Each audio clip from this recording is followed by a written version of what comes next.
Dans l'assemblée des saints, assoiffé je me tiens, que ton onction descende sur moi. Conscient que mon destin est dans le creux de ta main, que ton onction descende sur moi. Je suis disposé, assoiffé, que ton onction descende sur moi. Je suis disposé, assoiffé, que ton onction descende sur moi.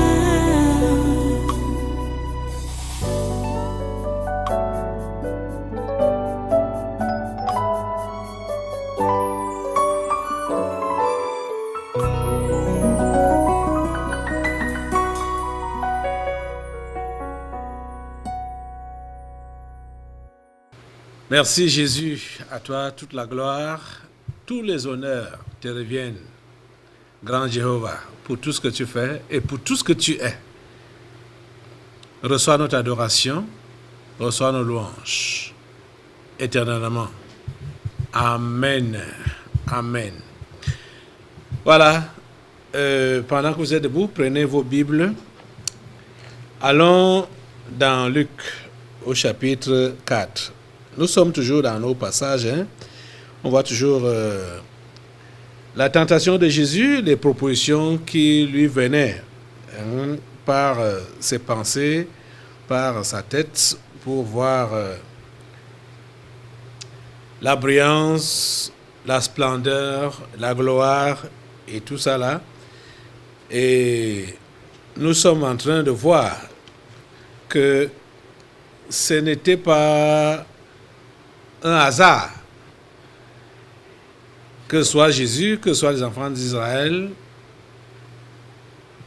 le fait d'être face à ces tentations, à ces propositions, ne venait pas d'eux-mêmes.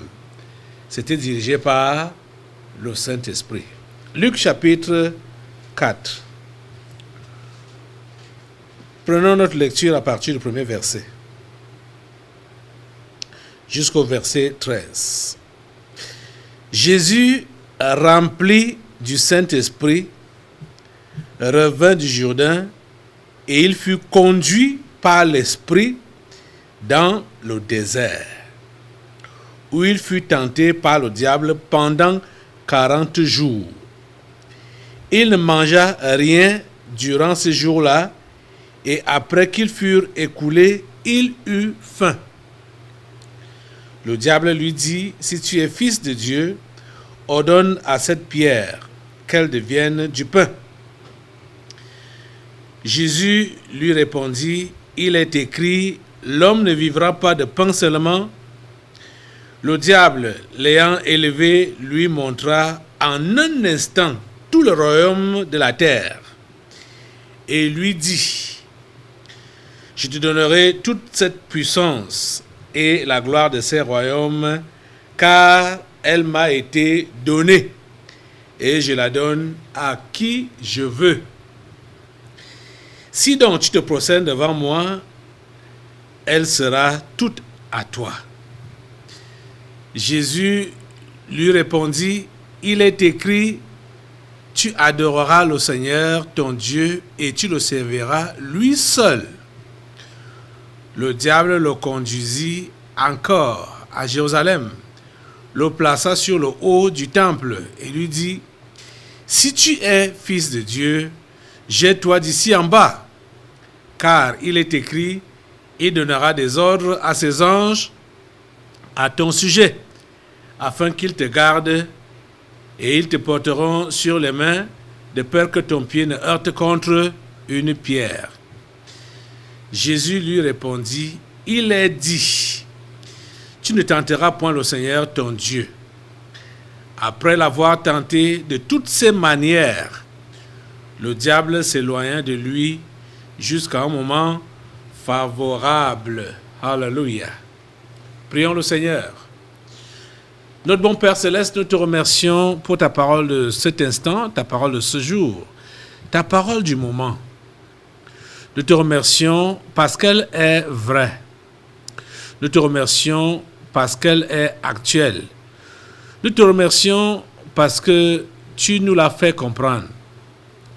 Seigneur Dieu, je vais te demander que tous ceux-là qui sont sous l'influence de ce programme, tous ceux-là qui écoutent ta parole en cet instant, où qu'ils soient, partout dans le monde, je prie, Seigneur, que tu leur donnes des oreilles de disciples et que tu leur donnes cette grâce de pouvoir t'obéir. Oh Dieu, s'il te plaît, fais-le au nom puissant de Jésus. Nous sommes à toi. Nous attendons à toi. Que ta volonté soit faite dans nos vies comme au ciel. Seigneur, ce que tu as prévu en ce jour, par cette parole, ce que tu as prévu en ces temps, par cette parole, s'il te plaît, Seigneur, accomplis cela parfaitement. Oh Dieu, nous attendons à toi. Reçois toute la gloire et toute l'adoration. Au nom puissant de Jésus, nous avons prié. Amen.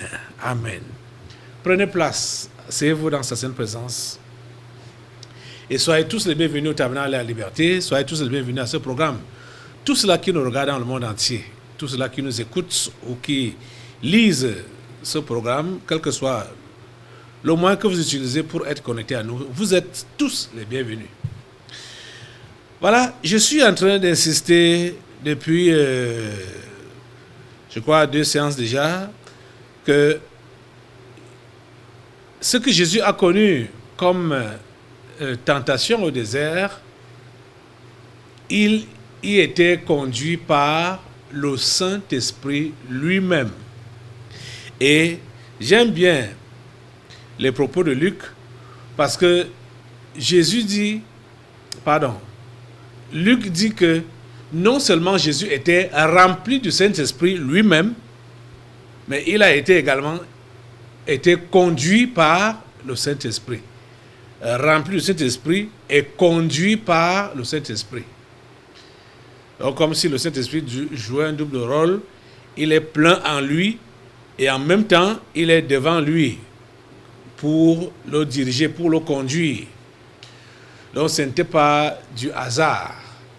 Et on a vu avec les enfants d'Israël clairement que c'est le Saint-Esprit qui le conduisait, de jour comme de nuit, 24 heures sur 24. En journée, il était avec eux comme la nuée, comme une nuée, et la nuit comme une colonne de feu. Et c'est lui qui guidait leur marche, qui guidait leur pas à pas, pas à pas. Et la Bible nous dit bien que là où l'Esprit de Dieu, du moins là où la nuée s'arrêtait, ou bien la colonne de feu s'arrêtait, ça dépend, ou ça dépendait. Si c'était en journée, c'était donc la nuée, et si c'était la nuit, c'était du feu. Et là où ça s'arrêtait, là où ça stationnait, c'est là que les enfants d'Israël devaient stationner. C'est là qu'ils devaient s'arrêter. Et aussi longtemps que cette présence, soit de la nuée ou du feu, était là, sur place, les enfants d'Israël devaient rester là, sur place. Ils se déplaçaient quand cette nuée se levait, ou bien quand ce feu s'élevait. Ils savaient que c'était donc le coup d'envoi que, ok, la marche continue. C'est comme ça que les enfants de Dieu que nous sommes devons être conduits. Et comme aujourd'hui, on ne voit pas physiquement la colonne de feu, on ne voit pas physiquement la colonne de nuée, et plusieurs sont même insensibles au Saint-Esprit pour ne pas connaître son intimation. Bon, c'est aussi vrai que quand on lit dans Ésaïe chapitre 42, Dieu a permis que ses serviteurs, comme moi, comme ça, soyons comme des aveugles, sans voir. Mais il faut se laisser juste conduire par lui. Donc il nous dirige comme des aveugles. Il nous tient par la main, il nous conduit. Et je sais que la plupart d'entre vous, vous êtes comme moi, aveugles et sourds. Vous voyez donc comment on doit absolument donc dépendre du Saint-Esprit. Puisque nous sommes aveugles est sourd. On n'entend pas, on ne voit pas. Contrairement à ceux qui sont du malin. Je me rappelle une sorcière qui avait l'habitude de nous taquiner quand elle a fini ses randonnées la nuit. Elle commence à bavarder seule, et elle bavardait comme ça pour qu'on entende. Elle dit j'entends, je vois. J'entends, je vois. Ok. La femme, ça dit la sorcière. J'ai déjà vu les choses. La femme là me dépassait.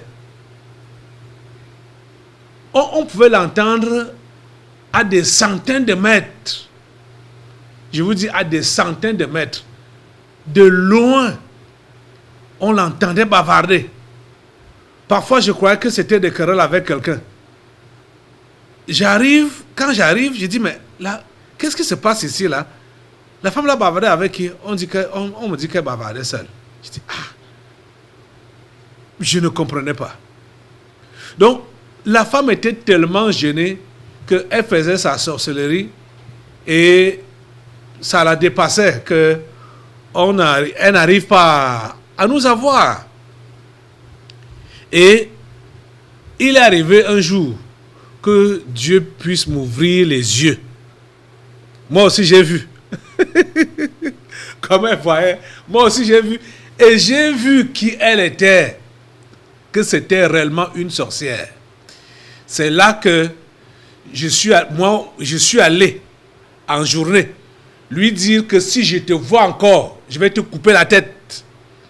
Donc je l'ai menacé en journée devant son mari. Son mari était un gendarme. Je lui ai dit, sorcière, si je te vois encore, je vais te finir, je vais te couper la tête. Et je savais qu'elle allait crier comme d'habitude. Et je m'étais apprêté déjà à avertir le voisinage qui était là. Et quand le voisinage est venu, je lui ai dit que vos enfants ne marchent plus avec les enfants de cette femme. C'est une sorcière, c'est une vampire. Hein? Et je parle devant vous que si je la vois encore, je vais la tuer. Je l'ai menacée comme ça. Je vous dis que c'était la dernière fois que cette femme bavardait.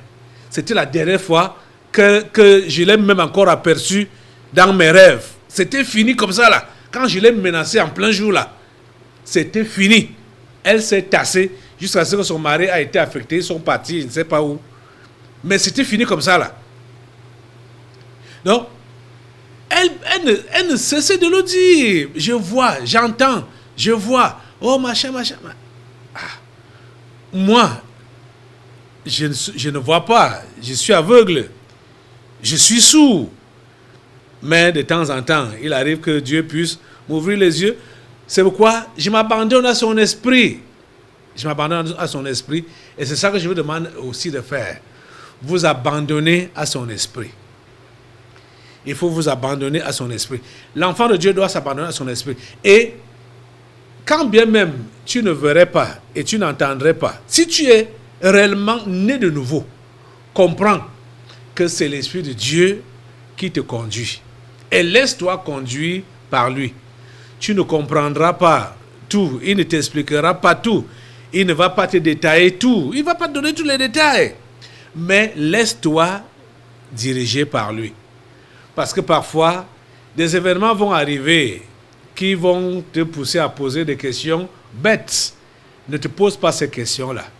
C'est-à-dire, j'aimerais vraiment vous conseiller en vous enseignant que ce qui vous arrive en tant qu'enfant de Dieu, Dieu n'est pas obligé de nous donner tous les détails en ce qui concerne la façon qu'il nous dirige ou qu'il nous conduit. Il n'est pas obligé. Je vous dis la pure vérité qu'il n'est pas obligé de nous donner tous les détails. Il n'est pas obligé. Vous comprenez? Mais nous devons seulement accepter tout ce qui nous arrive en tant qu'enfant de Dieu. Je vais vous juste citer ce verset, vers 8 de Romains 8, qui dit que toute chose concourt au bien de ceux qui aiment Dieu, de ceux qui sont appelés selon son dessein. Toute chose. Ça nous dit quoi? Ça veut dire que ceux qui sont aimés de Dieu, ceux qui sont appelés par Dieu, c'est le Saint-Esprit lui-même qui qui les conduit, qui les dirige et qui les oriente. Vous comprenez? Il peut arriver que des choses qui t'arrivent ne te plaisent pas. Mais en tant qu'enfant de Dieu, tu dois apprendre à dire merci, à rendre grâce à Dieu pour tout ce qui t'arrive. Parce qu'il n'y a pas de hasard dans la vie d'un enfant de Dieu. Cela va te limiter des murmures inutiles. Des murmures inutiles, je t'assure. Jésus a été conduit au désert par l'Esprit Saint. Les enfants d'Israël étaient conduits au désert par l'Esprit Saint pendant 40 années. Toute leur marche était dirigée par le Saint-Esprit. Je vais vous relire un peu encore ces passages-là. Allons dans Nombre chapitre 9. Nombre chapitre 9. Et on va partir encore là où on fait même le rappel de toutes les stations, de toutes les marches des enfants d'Israël dans Nombre chapitre 33. On lit d'abord Nombre chapitre 9, où on nous dit que le jour où le tabernacle fut dressé, la nuée couvrit le tabernacle, la tente d'assignation, et depuis le soir jusqu'au matin, elle eut sur le tabernacle l'apparence d'un feu. Il en fut continuellement ainsi.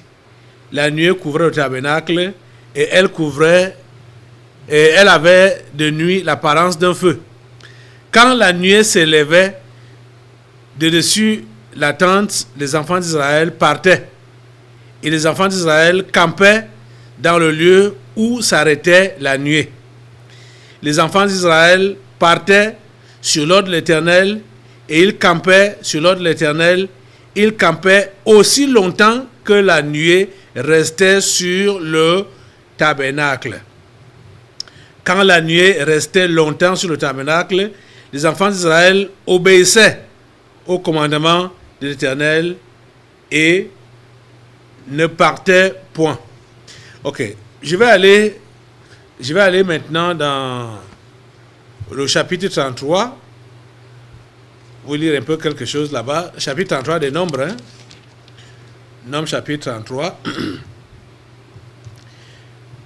Verset 1 dit: Voici les stations des enfants d'Israël qui sortirent du pays d'Égypte, selon leur corps d'armée, sous la conduite de Moïse et d'Aaron. Moïse écrivit leur marche de station en station, d'après l'ordre de l'Éternel, et voici leur station selon leur marche. Je vais vous lire une station, bon, du moins, je ne vais pas lire toutes les stations là. Je pars maintenant au verset 8. Ils partirent de devant Pi Hahiroth et passèrent au milieu de la mer dans la direction du désert. Ils firent 3 journées de marche dans le désert d'Étam et campèrent à Mara. Ils étaient conduits par qui? Par l'Esprit de Dieu. Verset... là,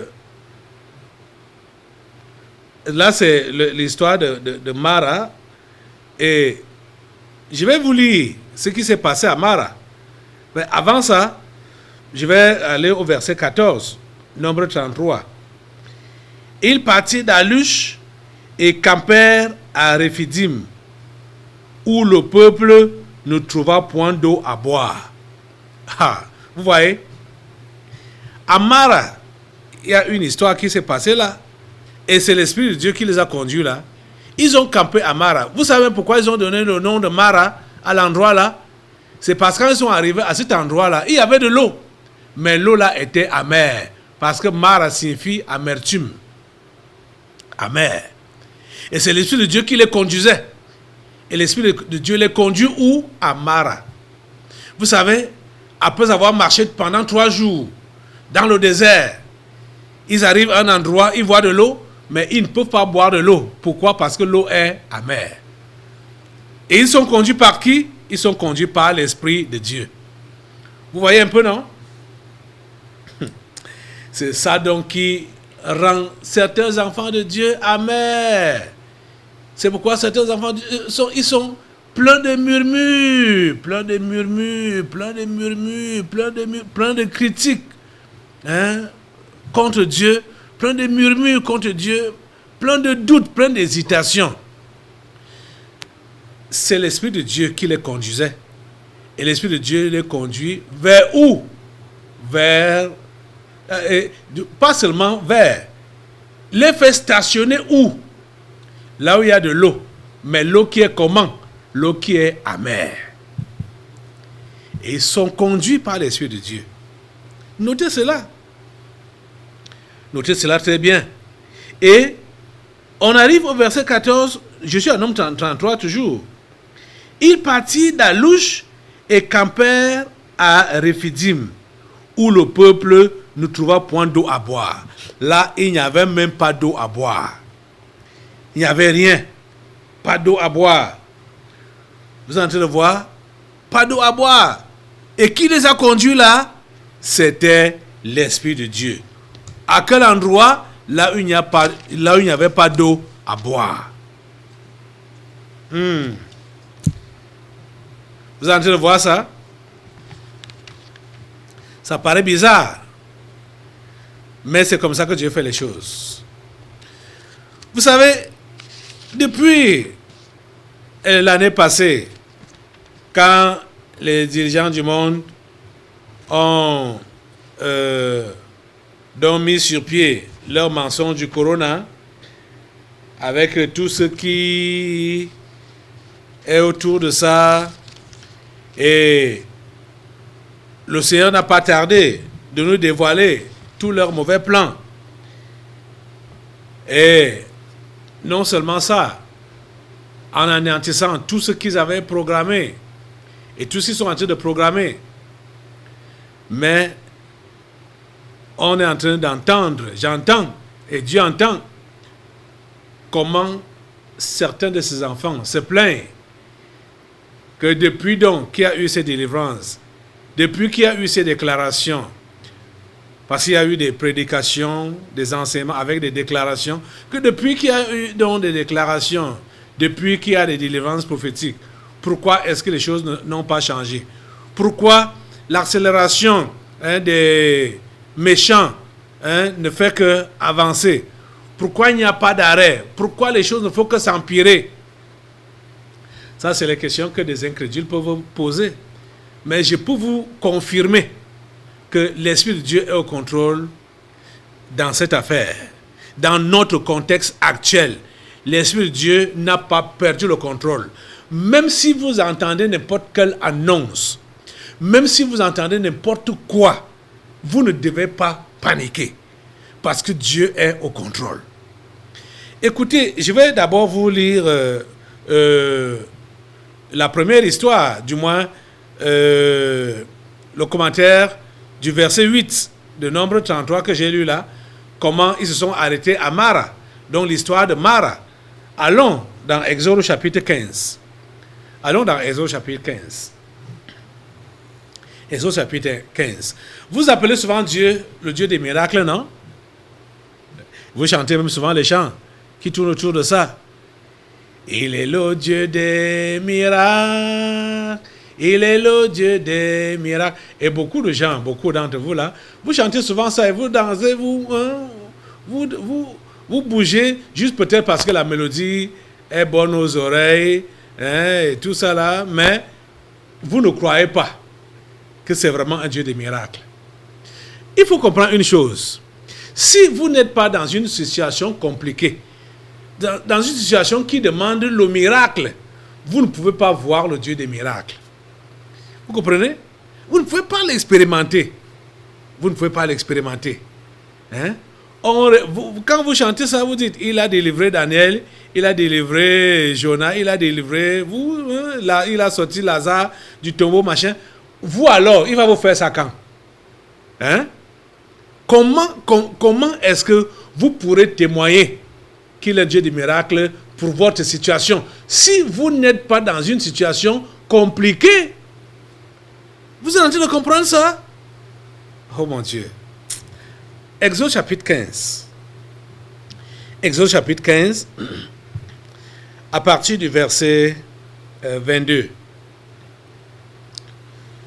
Exode chapitre 15, à partir du verset 22. Moïse fit partir Israël de la mer Rouge. Il prit la direction du désert de Chour. Et après 3 journées de marche dans le désert, ils ne trouvèrent point d'eau. Ils arrivèrent à Mara. Mais ils ne purent pas boire l'eau de Mara, parce qu'elle était amère. C'est pourquoi ce lieu fut appelé Mara. Vous voyez ça? Apparemment, c'est comme une tentation que vous passez 3 jours dans le désert. Désert, vous savez ce qu'on appelle désert. Ce n'est pas une journée. Hein? Et quand vous entendez parler de 3 jours, ça veut dire 3 jours et 3 nuits. Ça veut dire, hein, dans le désert, sans rien boire, à sec, dans le chaud, dans la chaleur. Et quand ils arrivent, là il faut camper. Il y a de l'eau. Mais dès qu'ils goûtent à cette eau-là, l'eau est imbuvable, l'eau est amère. L'eau est amère. Et qui les conduit? C'est l'Esprit de Dieu qui les conduit. Mais quand même, à cet endroit-là, où il n'y a pas l'eau buvable, là où il y a l'eau amère. Vous êtes en train de comprendre ça? Ils arrivaient donc à Mara, mais ils ne purent pas boire l'eau de Mara, parce qu'elle était amère. C'est pourquoi ce lieu fut appelé Mara. Le peuple murmura contre Moïse, en disant, que boirons-nous? Moïse cria à l'Éternel, et l'Éternel lui indiqua un bois qu'il jeta dans l'eau, et l'eau devint douce. Ce fut là que l'Éternel donna au peuple des lois et des ordonnances, et ce fut là qu'il le mit à l'épreuve. Vous voyez, qu'est-ce qu'on comprend? Quand Dieu nous conduit vers des situations difficiles, c'est pour nous mettre à l'épreuve. C'est pour tester notre confiance en lui. C'est ça qu'on appelle également la foi. Donc pour tester notre foi. La foi n'est jamais foi si elle n'est pas confrontée aux épreuves. Tu comprends ça, enfant de Dieu? Tu comprends ça, chrétien? La foi n'est pas foi si elle n'est pas confrontée aux épreuves. Vous savez que nous sommes en plein de cette épreuve que le diable et ses agents ont appelée coronavirus. Nous sommes en plein dans cette épreuve. Et je vous le dis, je le dis toujours haut et fort, que vous, nous, en tant que chrétiens, nous ne sommes pas tenus à respecter les mesures barrières. Je le réitère, je le dis haut et fort, que vous et moi, et tous ceux qui sont chrétiens, nés de nouveau, et remplis de l'Esprit de Dieu, nous ne sommes pas tenus à respecter les mesures barrières. Vous comprenez ça? Nous ne sommes pas tenus à faire les tests du corona. On ne peut pas comprendre. Ça dit, est-ce que le monde a commencé à exister aujourd'hui? Depuis quand est-ce que on va obliger quelqu'un qui n'est pas malade d'aller se faire consulter? Depuis quand? Depuis que le monde existe. Depuis que le monde existe. Ce n'est qu'au 21e siècle et ce n'est qu'avec soi-disant corona, maladie tellement contagieuse. Mais quelqu'un n'est pas malade, on dit faites des tests. Ne faites pas ça. Ne faites pas ça. Ne faites pas ça. Même s'il faut qu'on vous enlève de votre travail ou on vous sanctionne ou on fait n'importe quoi de vous là. Vous êtes chrétien, je vous dis, ne respectez pas les mesures barrières, ne faites pas les tests, ne vous faites pas vacciner. Vous comprenez ça? C'est ça l'épreuve. C'est ça l'épreuve. Je vous dis que cette histoire, ça va se déclencher avec une seule personne. Daniel était avec qui? Daniel était seul. Bon, Shadrach, Meshach, Abednego, ils étaient quand même 3. Vous voyez? Mais seul Daniel, il était là. On l'a mis à l'épreuve. Il a eu confiance en son Dieu. Il a tenu ferme jusqu'au bout. Il n'a pas été mangé par les lions. À la fin, il n'a pas été mangé par les lions. Et voilà que le roi reconnaît que c'est le Dieu de Daniel qui est le véritable Dieu et invite tout le monde à servir et adorer le Dieu de Daniel. Vous voyez? C'était le début des réveils. En ce temps-là, Daniel était qui? Un enfant de Dieu. Et il travaillait même au palais royal. Et il était seul, au milieu des païens. Et on a demandé qu'on doit adorer une seule personne, le roi, pendant 1 mois. Daniel a dit qu'il ne fait pas ça. Il connaît un seul Dieu et c'est lui seul qui doit adorer. Daniel a refusé d'adorer le roi, comme ça avait été stipulé, signé. Et l'ordre du roi, et du moins, la signature du roi était que la personne qui n'obtempère pas sera jetée dans la fosse aux lions. Et comme Daniel n'avait pas obtempéré, on l'a jeté dans la fosse aux lions. Les lions ont été incapables de dévorer Daniel. Et c'est là que le roi a reconnu la toute-puissance du Dieu de Daniel. Et il a fallu que Daniel soit face à l'épreuve. Et ce n'était pas n'importe quelle épreuve. C'était au prix de sa vie. Vous comprenez ça? C'était au prix de sa vie. Donc, les histoires de Alléluia, gloire à Dieu, oh Dieu, je t'aime, Jésus, je t'aime, machin, quand tout va bien, ce n'est pas le vrai amour. Tu dois montrer ton amour vraiment pour Dieu là, devant les épreuves. Quand ta vie est en danger, vous comprenez ça? Quand ta vie est en danger, hein? C'est là que tu dois montrer que tu aimes Dieu et que tu lui obéis. Quand ta vie est en danger, vous voyez?